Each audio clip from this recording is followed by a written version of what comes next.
I've put up videos before about clean and recoat, and I'm going to focus this time on how we go about identifying problems and finding solutions while we're cleaning and recoating floors. Let's start first with St. Luke's Episcopal Church in downtown Atlanta on Peachtree Road. I first worked there about 21, 22 years ago and have been back several times since. St. Luke's has got a guardian steward by the name of Bobby Mays, and Bobby and I are good friends, and he noticed some wear patterns developing that were then about 6 to 8 feet as people came in the church down the center aisle, which is hard tile, and then they would move into the pews and leaving wear patterns. Well, I brought out my 53-year-old Clark buffer. It has a low profile and allowed me to get up underneath the pews to do the wet surface prep and the dry surface prep. We then vacuumed and cleaned the floors, and we started applying finish, and we started off by making an application just on that most visible wear area, about 6 to 8 feet in off that center aisle. We let it dry overnight and then came back the next day and applied finish to all the wood floors. Now this is the way it looked when we started. You can see the wear area, it's lighter. This is what it looked like when we got through. Now we've got some shadows on either side there, but in that center light section, you can see that the color has come back and we've got a good bit more protection. Our next project is over in Inman Park. It's for some very good friends of mine.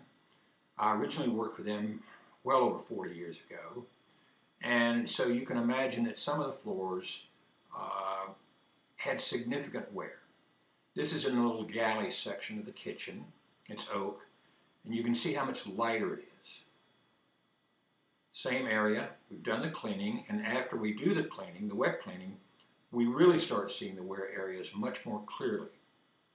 This is out in the area where the breakfast table set, other furniture, area rugs, and again, you can see the wear areas there, the lighter, chalky-looking areas.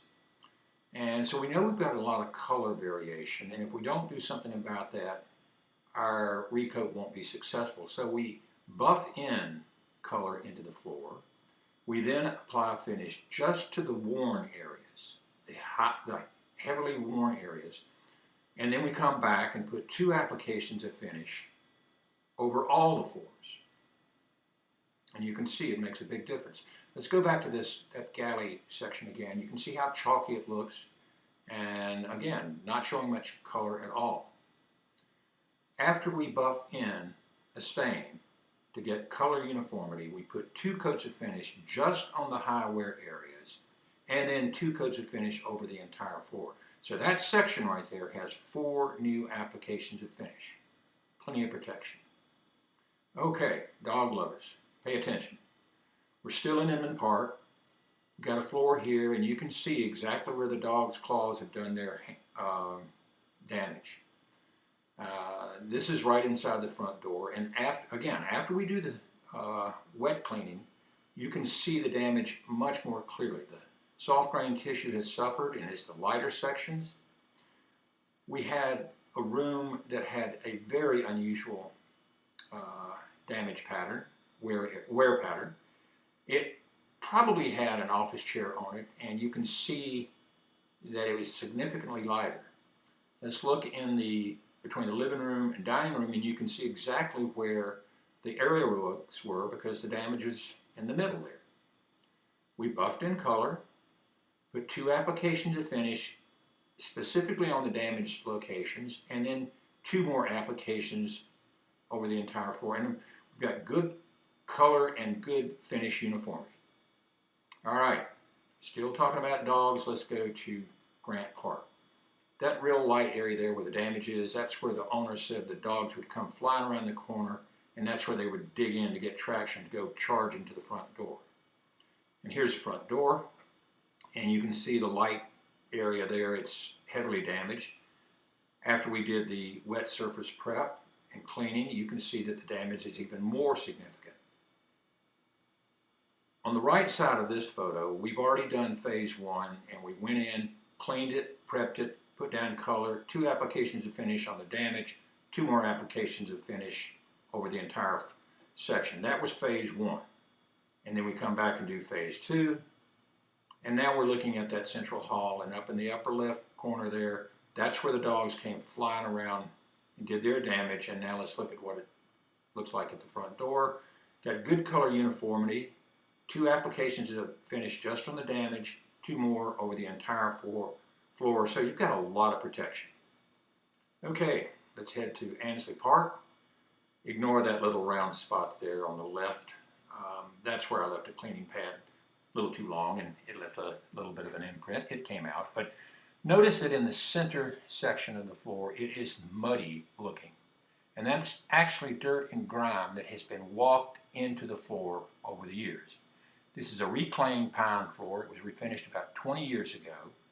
And as I start the cleaning process, you can see the lower half is much lighter looking. It looks cleaner. Above it, it's still muddy. We also found out that this floor had acrylic waxes on it, and that will contribute to the muddy look of the floor. Acrylic waxes look like chocolate milk when you put them back into solution. Okay, in this shot, we're looking in the family room. There's significant damage up close to the windows there. We added color to it, 2 coats of finish on the damaged spots, and then 2 more coats of finish over everything. And now we're getting a pretty decent looking floor. Let's go back and look at that section of the kitchen. This is what it looked like originally. Very muddy looking, dirty looking. After we got through, boom, there you go. Added color, 2 applications of finish on the wear areas, 2 more over the entire floor. That section right there has 4 coats of new finish on it. Jenna and I had a good year. 2021, we stayed busy, we stayed healthy, as did our clients. And we're staying true to our mission statement, which is to focus on old houses and offering homeowners there options that they don't ordinarily have. I also want to point out that Jenna brought in a new service that we can now offer. Jenna raises chickens, and we had a client who was going out of town and leaving her beloved chickens there, and Jenna stepped in, and we have your back if you've got chickens or old floors. But anyway, it was a fun year. All right, here's the typical contact information. I got a good website, got a lot of information there.